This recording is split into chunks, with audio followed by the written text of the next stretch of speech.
Good evening, and welcome to the Hollywood Babylonians.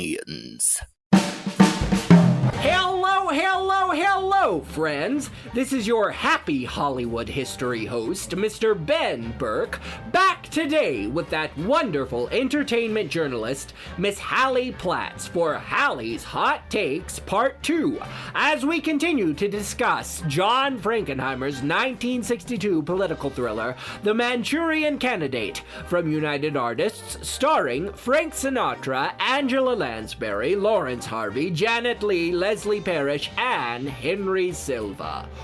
Only on the Hollywood Babylonians. Jumping back into Sinatra, going back for just a second, like you were talking about Harry Styles, putting Sinatra in context, because you can tell Lawrence Harvey is acting, and I mean, he does a great job of it. It's very realistic, but Sinatra, I mean, he was first and foremost a singer. He was touring with Tommy Dorsey Orchestra until Tommy Dorsey signed with MGM, and then in the early 40s, and then Sinatra did that too. And Sinatra was such a big singing success that Metro was like, let's put him in some films and see if we can get him to act. So he first and foremost was not an actor. I mean, he's one of the only ones, I mean, I don't want to say only one of the only ones in the movie that was not a trained actor, because I don't know if, you know, Janet Leigh or Leslie Parrish were completely trained either. But you can tell Angela and Raymond, for the most part, Angela never had any kind of formal training. I think from the very beginning, she was just a trained actress. So what? She signed with MGM at 18, and oh my God, any kind of acting coaching that she would have gotten at that studio would have been from a woman. I think her name was Lillian Burns. Lillian was, most of the time, tried to turn people into Shakespearean actors, but not like realistic Shakespeare actors, like overheated, overcooked, melodramatic actors. But that did not exactly happen to Angela. That gives me such hope. I love learning people either didn't go to school or just learned on the job, because I think I'm a much better learn on the job kind of person in general for most things I do. So It's just nice to know they're out there, and they're Angela Lansbury's and Sigourney Weaver's out there. Do you know Sigourney Weaver? I just learned this fun. So Sigourney Weaver, our beloved. Do you know she went to Yale and all of her teachers hated her? Really? They hated her. They were like, "You're never gonna make it." It was. I was very excited to learn that, because I don't know. That's just nice to know, because she's Sigourney Weaver, and I can't imagine she does much wrong. Right. Well, I feel like I've heard stories of other famous actresses that have gotten that too. Maybe, was it Bryce Dallas Howard, or I would imagine she probably got it. She's great. There was somebody that was talking about being in a very, very, well, what we kind of consider, pretentious drama school. And after the first 2 years, they kicked her out and they said, "You're not going to make it. We don't want you here." And but that was on it was that black and white interview with actors. Are you talking about Actors on Actors? Yes, Actors on Actors. Variety, or it's not Variety, it's Vanity Fair. Yes. Yeah. The bane of my existence. I love those. I watch most of them. Yes. The Glenn Close and Pete Davidson one is my personal favorite, because talk about Raymond and Ben in this movie. Pete Davidson and Glenn Close. And Glenn Close, I have to talk about this for 5 seconds. So Pete Davidson obviously is Pete Davidson. We love, I love Pete Davidson. Yeah. And he just is like, "Hi, Glenn Close. So you're Glenn Close, but I'm not going to lie to you. My favorite part you've ever played is Cruella de Vil." And she just starts talking about Cruella de Vil in the way that I would imagine Betty Davis would talk about Cruella de Vil. Of just, as children, we're afraid of witches, and witches are what is really shown as a lack of maternal love. And Pete Davidson is just dying, because he's just like, "What am I doing here? Why am I here? Why are you telling me this brilliance? I don't deserve it."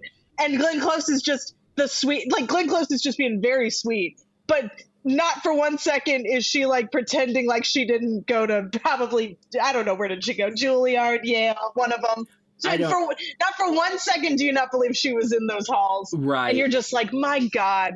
Like, and I just, we were all, at least I, as the listener, was like, I am Pete Davidson being like, oh my God, like, what is happening? But that's what I mean by a Reese's peanut butter cup. Like that. And honestly, to tie it back to Manchurian Candidate, it's like, I think the film only works if you really believe that Ben is inferior to Raymond. Yes. Not in character, obviously, but just in beyond in status, in essence. You just believe Ben is not a leader when it comes to what people expect of a leader at that time, of a military leader, of a whatever masculinity enforces that. And of course, we all think of Sinatra as like the dude, because he's fantastic. But on film, he's not just reserved, he's very, he doesn't need to show himself to be the top dog, I guess you could say. I'm sure there's a word for that. He's supportive. Yeah, that's the word. He's supportive. Yeah. He's a support system. And, you know, one, that's how he snags Janet Leigh in all her glory and her just like knowing what she wants and who she is. But it's also how he's able to actually serve Raymond. I say serve as like, you know, serve him as a character. He's able to do it because that's who he is. Yes. It's at the core of who he is. And then Raymond, God bless him, he's just a lost soul. That poor guy. And you can tell he was Shakespearean. That's a Shakespearean role. He's Kendall Roy for 1962 military. I'm just putting that together. He reminds me of Jeremy Strong. Yeah. Yes. Well, yeah. And it is it's a Shakespearean tale. It's something like Hamlet or Julius Caesar or something like that. I think it was when it originally came out, the book was the author of another book called I, Claudius, about Claudius in ancient Rome, blamed him for being like, this is about my book, Claudius, which was based on Julius Caesar. So anyway, and there's some makes sense. Yeah, there's some tie-ins to that. What I was going to say about Raymond is that he's as much of a sociopath as his mother, but he doesn't want to be. You know, he really, really wants to have that human connection with people. He's not sure how to do it because he's never had that before. In the book, before he is brainwashed by the Chinese government, he has no sexual interest in women. And it doesn't talk about if he has sexual interest in men either. But he has no sexual interest in women, I guess, for lack of a better word. If I really thought about it, I might have a better word, but he cannot get it up for the opposite sex. So after he goes in the Chinese government, this Chinese doctor, after he's brainwashed him, and they've had this whole scene in the Chinese amphitheater, the New Jersey hotel, whatever that is, he takes him off and he's like, now I'm going to do one more favor for you, Raymond. Because we've brainwashed you, I'm also going to make you, he unlocked barriers in his mind, it says in the book, that allows him to be with a female. So that's loaded. Yeah. Oh my goodness. That's loaded with 8 different bullets. That full chamber is loaded. So many bullets. But so in the book, when he first meets Josie, you know, at that summer camp, he's not able to kiss her, hold her hand, you know, really do anything with her. But he falls in love with her emotionally, but there's nothing there physically. Now, after the Chinese doctor does that to him, it's a key point in the book when they do consummate that relationship, because it's because of that brainwashing that he's able to perform with Josie. Yeah, I know that's a lot in there, because in the movie it shows them at the summer camp. I think they kiss, but in the book they're pretty handsy. In the film, like they show intimacy. Oh, you just can't go there in 1962. Nowadays, we'd be all over that. Like we would be like, there would be 5 different ways you could, and I say 5 just like throwing out a number, but like, you know, you could have a Ryan Murphy version, or you could have an Aaron Sorkin version, and then you could have like, I don't know, Emerald Fennell version if Emerald Fennell decided to do this, which I would love. That's fascinating. Wow. Mrs. Iselin breaks up their relation because she says, you know, you can't be with the daughter of a communist. Senator Jocelyn, I think is his name, stands for everything that the Iselins are against. So Mrs. Iseland writes a letter. She has Raymond sign it, and then she takes it to Senator Jocelyn, and she says, or no, Senator Jordan. Excuse me, it's Josie Jordan. Oh, yeah. Yes, Senator Jordan. And in the book, she tells him, well, my son is gay. Or, well, they use the word queer in 1962. So she said, my son is queer, so you do not... And, well, remember, it's 1962. They also call it a sexual pervert. She said, my son is a sexual pervert, so he cannot be with your daughter. Which is funny. Jesus. Because we can talk... I've talked about this with Graham for a little bit. Lawrence Harvey was gay. He was married to several different women, but he himself was gay, which... Oh, that's interesting. I think adds another layer... Lawrence himself being gay adds another layer to Raymond. Oh, for sure. Yeah. It's so funny. I mean, I'm not going to pretend like I fully formulated a thought behind it, but there were moments in the film where I was wondering. But then it's like I was so convinced with him and Josie's relationship that I was like, oh, I guess that was just me projecting. Right. But my God, that's interesting. I don't know how to even comment on that because there's like there's a way to look at it now and there's a way to look at it then, and both are saying something interesting. I don't even know how to process that because in the book, it's almost like the Chinese government, which is the government against America at this point, good old red, white, and blue, who stands for heteronormativity. The Chinese government does the American government a favor by changing this Medal of Honor winner into good old big boy heteronormativity.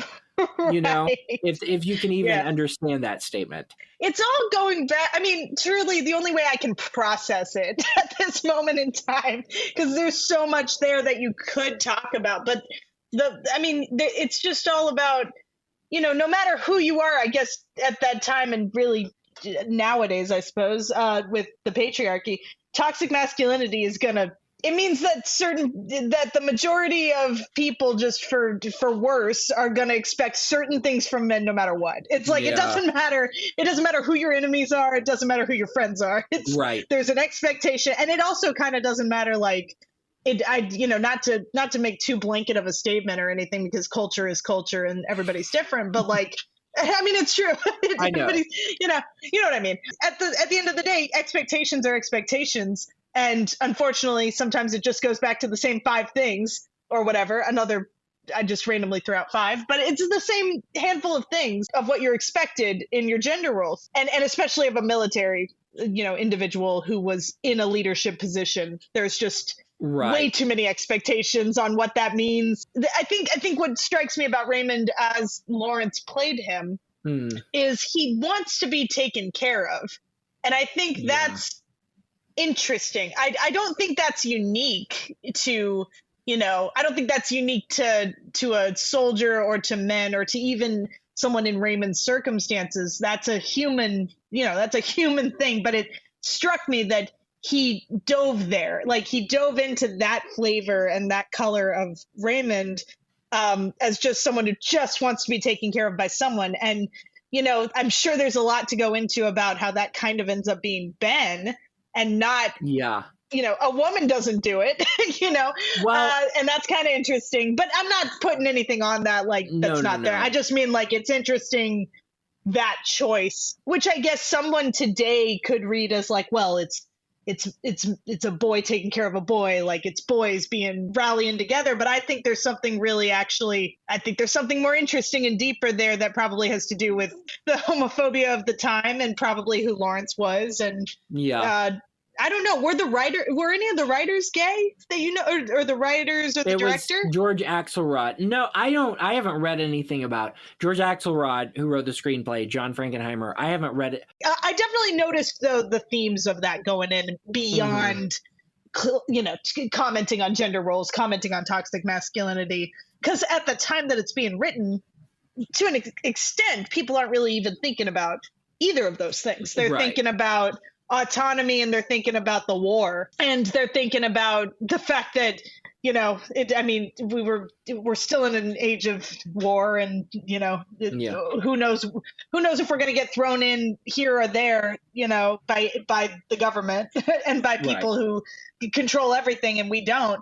and how do we get even a piece of that control? I think that's way more probably at the forefront of these creative teams' minds. Mhm. But that's sadly still relevant.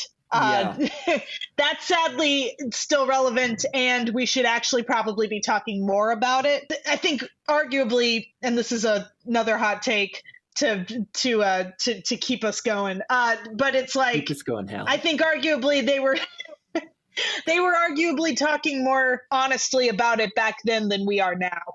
I think we need a little, there's a part of us right now that we need a little bit of a break from feeling like we're out of control after this pandemic. I mean, truly, after this pandemic, after everything that we've been through, whatever, 2016, beyond 2016, 20 years, 30 years, we want to feel in control. And I think we can sometimes just not talk about the fact that we feel out of control.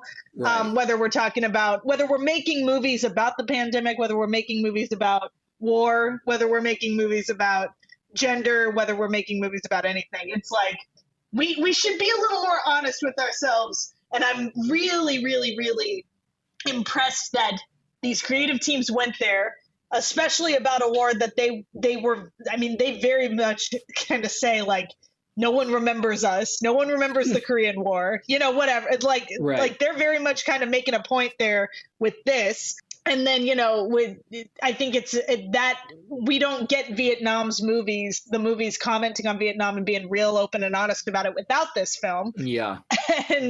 And it's also just, it's important that they were this brutally honest about, we are not being taken seriously as people who dedicated our lives to this country when we had nothing to gain by doing so. And we're literally just doing it because we love it. We love our country. We love the job. We love our fellow soldiers or our fellow people. And, not saying like all of these characters are pure souls, but it's just, I think there's something to be said for the fact that these men and these characters had very little waiting for them when they came back, whether it was Raymond being manipulated by other people or Ben not having anyone. It's right. And really, and I gotta say, like, you even see the other soldiers coming back and being brainwashed, and their lives are very empty. Their lives are pretty empty depending on what you're looking at, with each of those smaller roles. But right. It means something that this film is so honest about, hey, these guys didn't have anything to gain, and they just did the right thing because they did the right thing. And sometimes nowadays, like, I love Aaron Sorkin. I know I've said his name a lot. I like him so much. This movie, I do love the man. This movie made me think like Aaron Sorkin probably would make this movie today, but I think he wouldn't be completely honest. If I may be so bold as to say, I don't think he would be totally honest about the feeling of not being in control. He would want it to be a little too, well, this is one side, this is the other side, and here's how we reconcile our differences. And then here's the part where we don't. And it's like, the movie isn't even about that. The Manchurian Candidate is not even about reconciling differences. Mm-hmm. It's not even about figuring out what to do. It's just about these guys who decided to do the right thing and also decided to be a part of helping someone else when literally they had nothing to gain from it. I don't know. I don't see enough of that now. We need reasons in our stories to care, and there weren't any in this movie. There really was. There was a world where Ben would just be alone and just carry on. Well, and I mean, like you said, it is kind of an interesting thought to think that these characters are just that, they have nothing to gain from it. I think in the book, Ben had something to gain from it because he is so torn up from these nightmares and he wants to figure them out. And so that's what pushes him to, form this committee with the FBI to investigate it. But a lot of them, they're trying to figure out their nightmares. They don't have anything to gain from all of this. But I mean, the audience knows that if they don't do something about this, even if they don't have anything to gain from it, that gives way to these to the Icelands, which is, is the ultimate villainy in this entire movie, is you've got to stop the Icelands, even though people don't know really until the end of the movie that it's Eleanor Island that's comparing, that's manipulating all of this. Yeah. Were you surprised when you found out she was his American operator?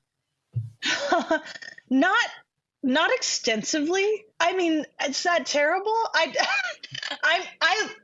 we talked about this in All About Eve, but hot take, I'm never surprised when women are doing bad things. Yeah. I'm never surprised. I'm very, very rarely surprised, I think, because they have the most motive, or, and I mean, not that's a broad generalization, but, you know, a marginalized character, and especially one kind of at the forefront of a story like this, they have the most motive. They got to do what they got to do, and I think there's power in that as a theme. Not power in that from, you know, I'm not power in that from the actions, obviously, but power in that from, we need to really we need to take each other seriously. In you know, we need to take each other seriously, and we need to take that seriously. And I'm never surprised. It's kind of like Sigourney Weaver in Working Girl. Funny to bring that up. That's a totally different set of actions. There is no, I don't think there's an assassination in Working Girl, but no. You know, it doesn't, I think it's not surprising to me, but I think it's more real and it's more important. And it's real because we need to absolutely, in our stories and in life, like, address discrepancies and address where there's shortages, and address, you know, lack of help and lack of people getting what they need, and in every way, you know, financially, socially, every way.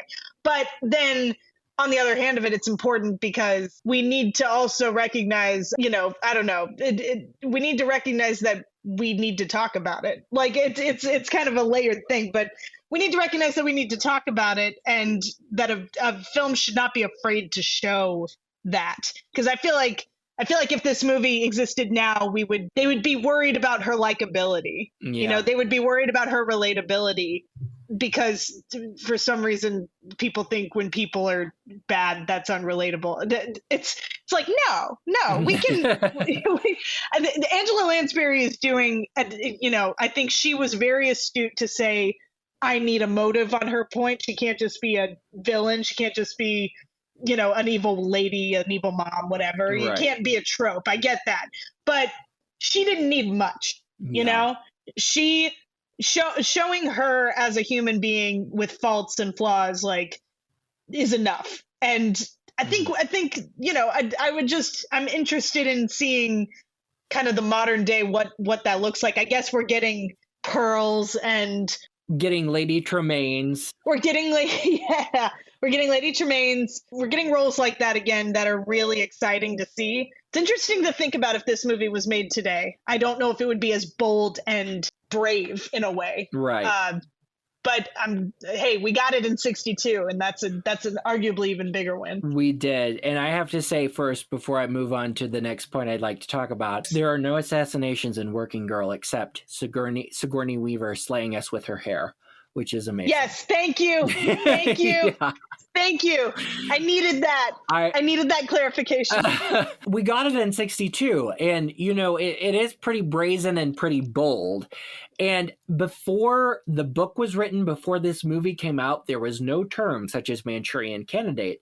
So that this kind of idea was a fantasy to most people. It was like, something like this could never happen.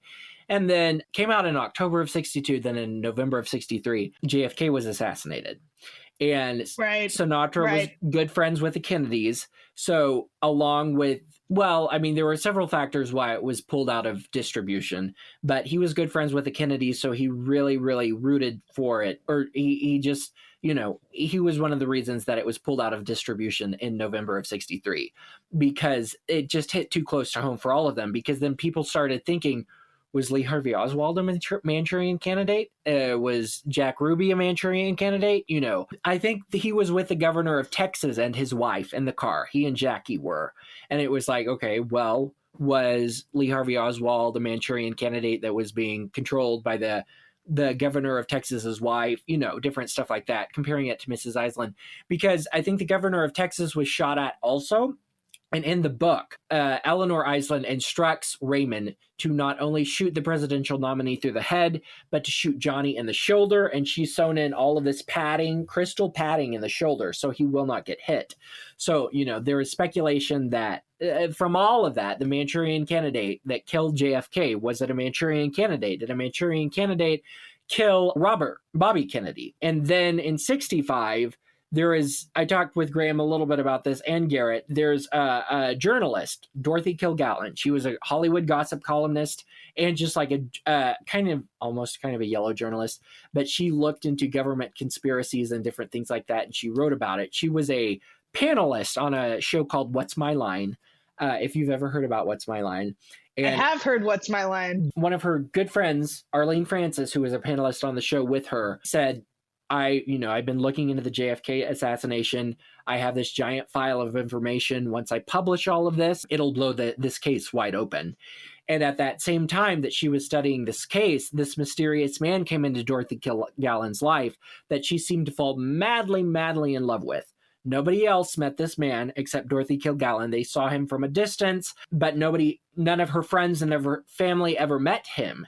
And then one day she was found dead in her apartment, and this file was gone, and it looked like it had been staged to show that she had committed suicide. And, that I think that's what the coroner's statement said.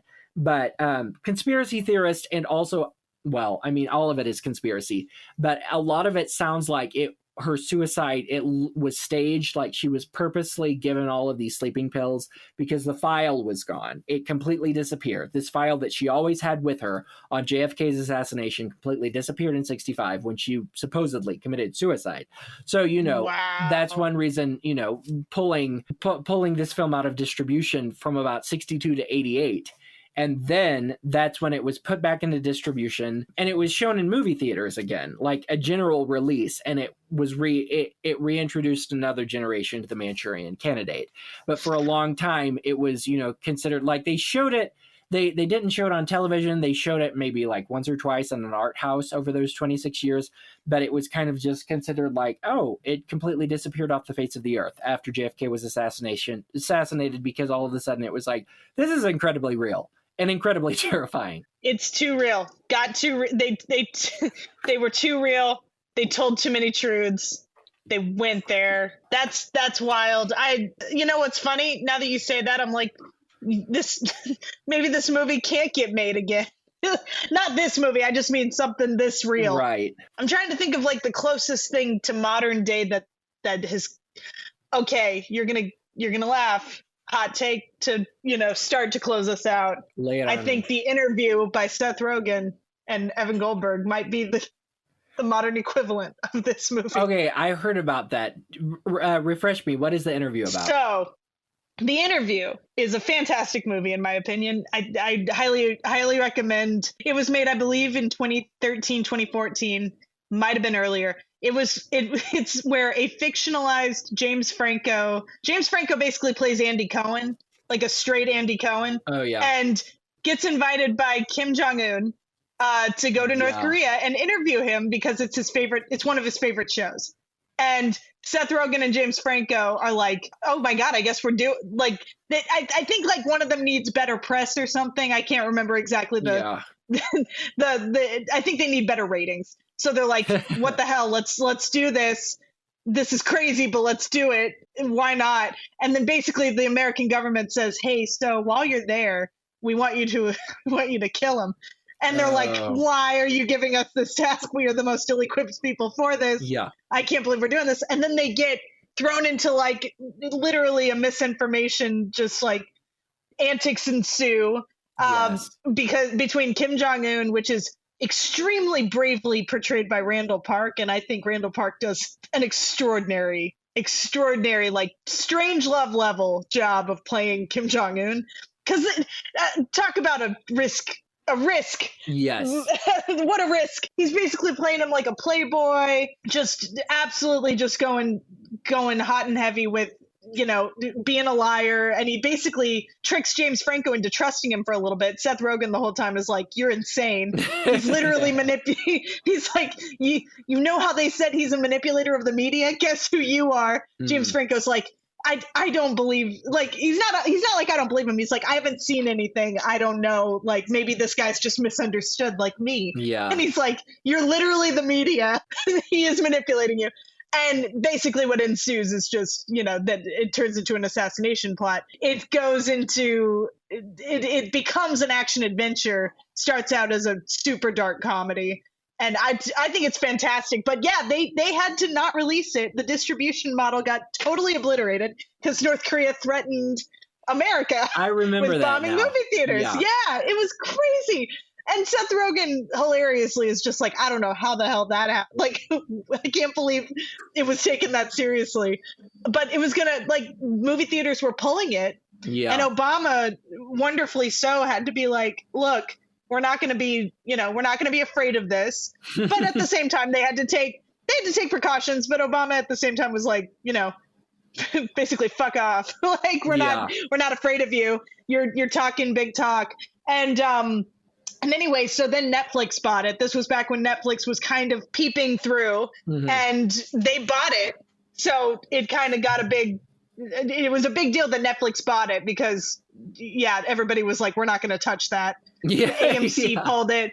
AMC freaking pulled it from all their theaters. I think Alamo Drafthouse kept it. I remember in Texas, because I was in Texas at the time, and there was 2 theaters that maybe kept it in my area. Yeah. So it was a wild time. And Netflix fully bought it, and it's still on Netflix if I'm not mistaken. So it's highly recommend. It's very funny and it's brave and smart. Honestly, it's a very brave and smart movie. It is not like, I think it does a good job in the way the Manchurian Candidate does of being critical of America while being critical of, of outside enemies and everything. And it's basically talking about manipulation and misinformation. And I think that's probably one of my most steamy takes, to be honest, is that the interview is the modern Manchurian Candidate. Everybody wants to make the next Manchurian Candidate also, is another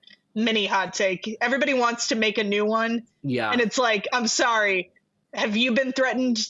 Have you caused harm? Have you caused potential harm to movie theaters? Right.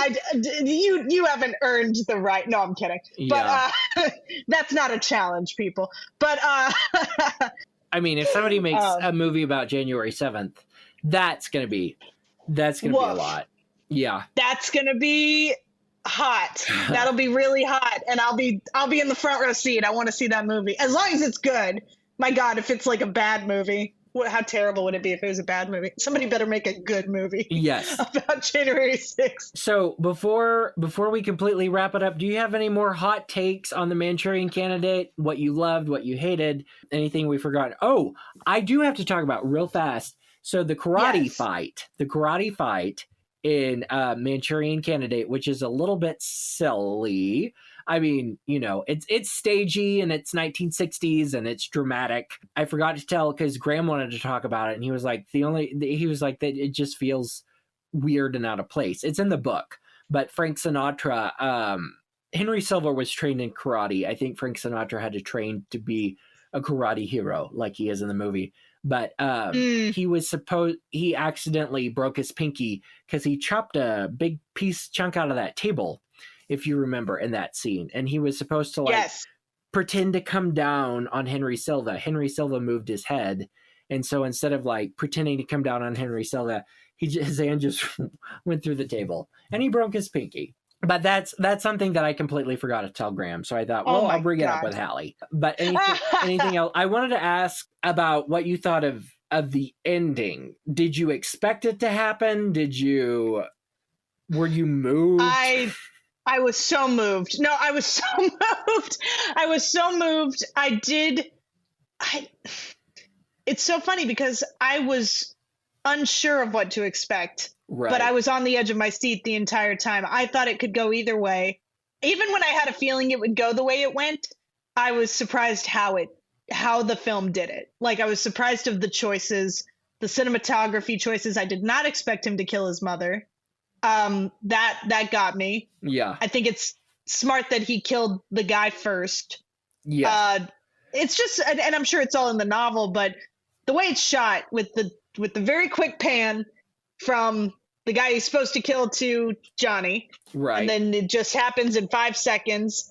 It chilled me a little bit because it's seeing gun violence, and gun violence is very real and happening all the time.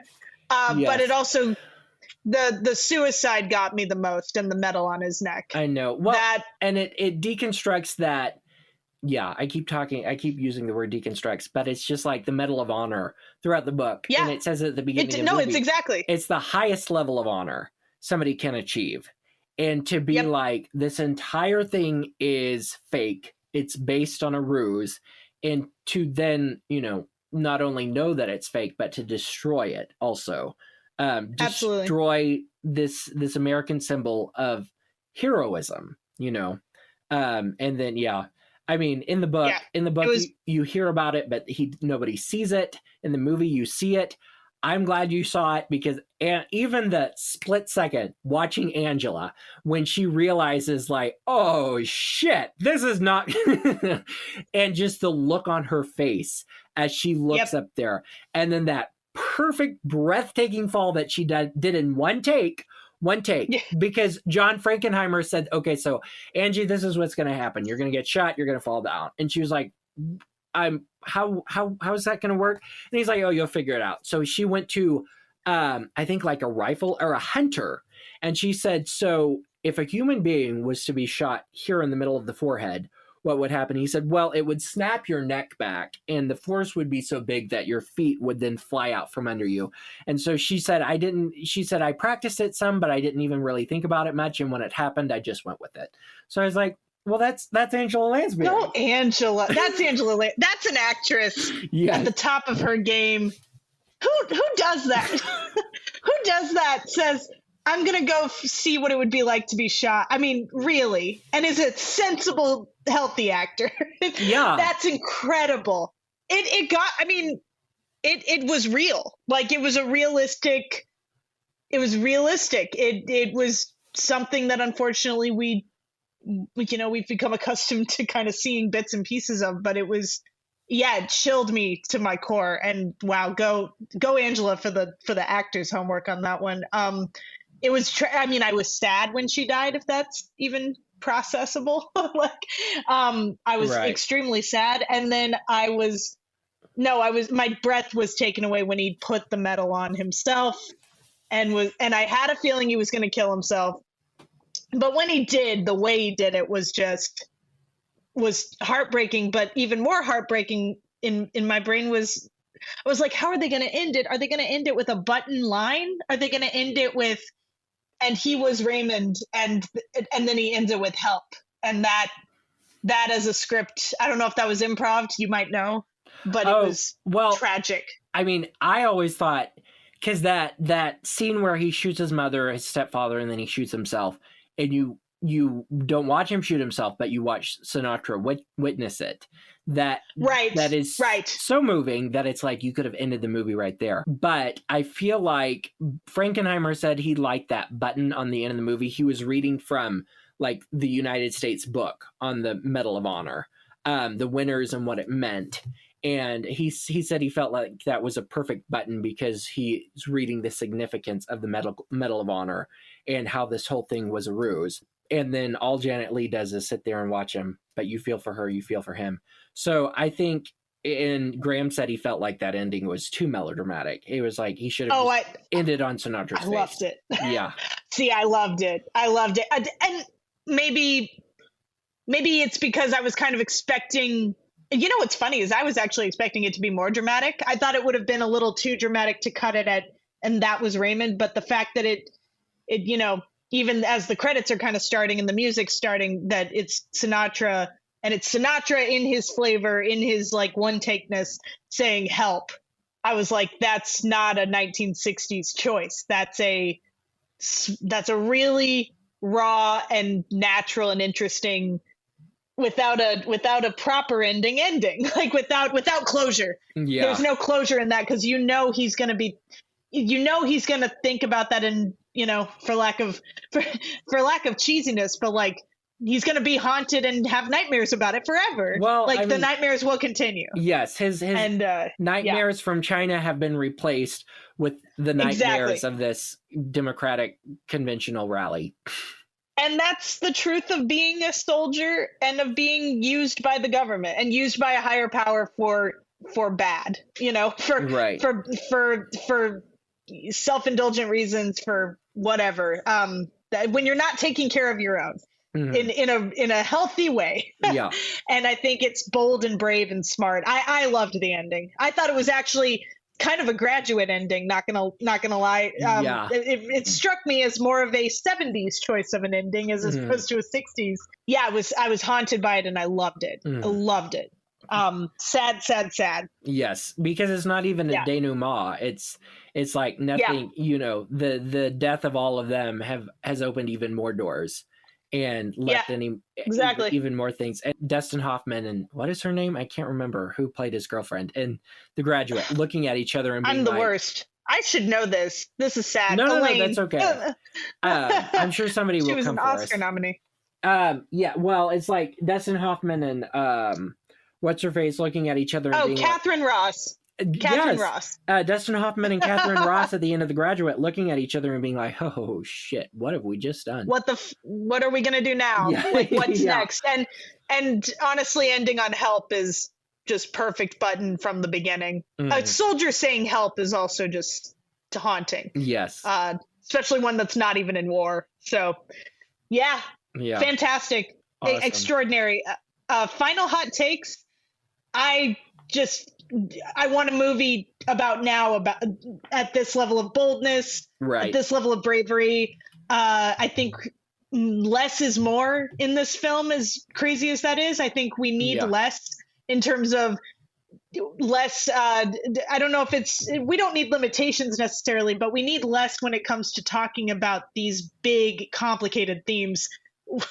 We need simpler shots, simpler dialogue, simple acting to a certain degree, just bare bones. I want to see what that would look like today, where we're not trying to say the thing. And then when we're trying too hard to say it, we don't even really say it because we're overcomplicating. Right. I really am craving a modern Manchurian Candidate. Talking about the lack of control we feel right now, post-pandemic, post this last presidency, post the tragedies of the social justice issues going on right now. And it's not post, it's ongoing. We need to really have honest conversations and honest art reflecting the honest conversations. And they've got to be brave and whatever. Maybe that means a distribution delay. Maybe that means we have some risks happen. Maybe that means, Angela Lansbury, and this is a tragedy, don't get me wrong, but it's like maybe we don't get the credit for it yet, but we'll get the credit later. We need it now. Like, let's go for it. Let's do more. Also, just buttoning off, the women in this movie, I think, make this movie over the top extraordinary. Yes. The men are also awesome. They're awesome. They have a whole diplomatic. They have a whole lot of sex in the book with a lot of sex workers. So, which fantastic. The men do. Yeah. More of that in modern movies. More of that. I appreciate so much all of the amazing things that you're so well spoken. And I keep going back and listening to our All About Eve episode, and I keep picking out even more things that you said that I'm like, gosh. Oh my goodness, that was so amazing. I didn't even catch that at the time. And it's like, yes, we do need more movies like Manchurian Candidate, like All About Eve, with adults just sitting and talking to one another with adult conversations. I was listening to an interview with Ben Makowitz yesterday on a podcast called Front Row Classics, and Ben Makowitz hosts Turner Classic Movies. And the host of this podcast, I gotta subscribe. Yes, it's great. It's great. Go listen to Front Row Classics. It's an NPR podcast. Ben Makowitz said he said the big movies today, like Guardians of the Galaxy, the Bond films, all of those, he said, I feel like those are movies for teenagers. He said, and they used to make movies for adults, and the movies that are being made for adults now are the ones that are undercut. They're not as much promoted. The marketing isn't in the same place. So movies, the adult movies, because they used to make movies primarily for adults, with adults in rooms having adult conversations about adult topics, not just a bunch of flash and sparkle. I completely agree. I think Jordan Peele's Get Out is one of the last ones, which is sad. that's I think that battle is just gonna be ongoing for now. But my God, could we use some more adult conversations in film and unanswered questions and stuff that we can take home with us to talk about. And yeah, it's going to be an ongoing fight, but I'm hoping that there's a little bit of a light that's getting brighter and brighter the more that I go to the movies. Well, the problem is like adult content, not pornographic content. No. Yes, but like adult conversations, adult content in movies is not as marketable. Not as many people want to go watch that because, and it has to do with escapism and, middle America wanting to go to movies to completely escape their reality. So true. Anyway. It's true. You know what? I'm gonna take it back though. I just saw Bros, and I gotta say that is an adult movie. That is a fantastic grown-ups having grown-up conversations. Good. And making mistakes and things being complicated and you know what? Oh my God! I hope it gets the love because it deserves it. What a fantastic commentary, conversational.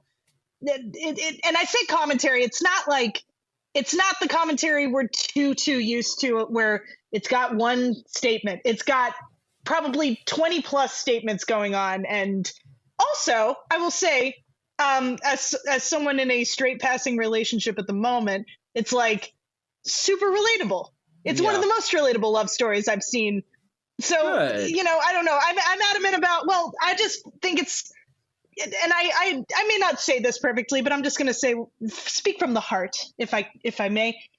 It's important that we find inspiration in people that are not exactly like us. Right. And it's like, not in a weird way, just in a way that's like, you know what? We're allowed to be inspired by people who are different than us and people who haven't had the representation that most people have. And it's like, you know what? I want to just be inspired by it. Go to the movie, watch it, and feel related to it.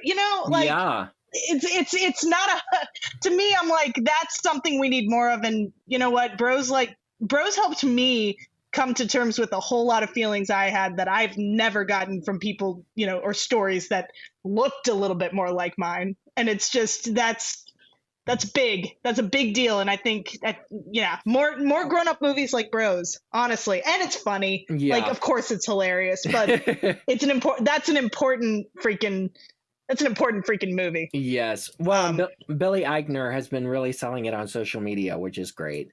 As he should. Yes. I love him. He's like, everybody needs to go watch this movie. I love Billy Eichner. He's amazing. I can't wait to see it.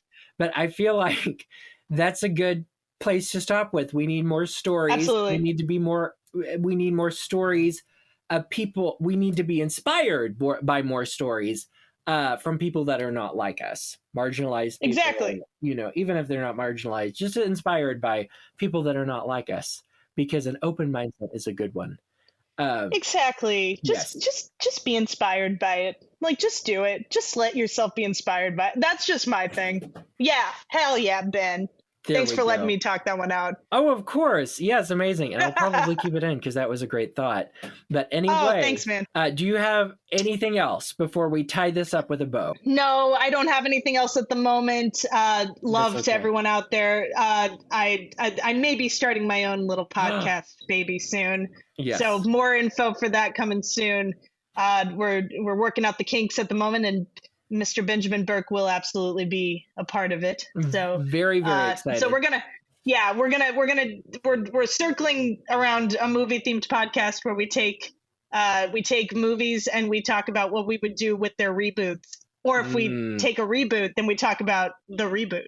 Right. So we're little sharks circling that idea at the moment. But more info for that will come soon. Other than that, I'm just doing my thing, writing out here in New York City. Any way you can support, just ask me questions. Come find me on Instagram at @justhowls_. There is an underscore at the end because apparently there was another Just House. Oh man.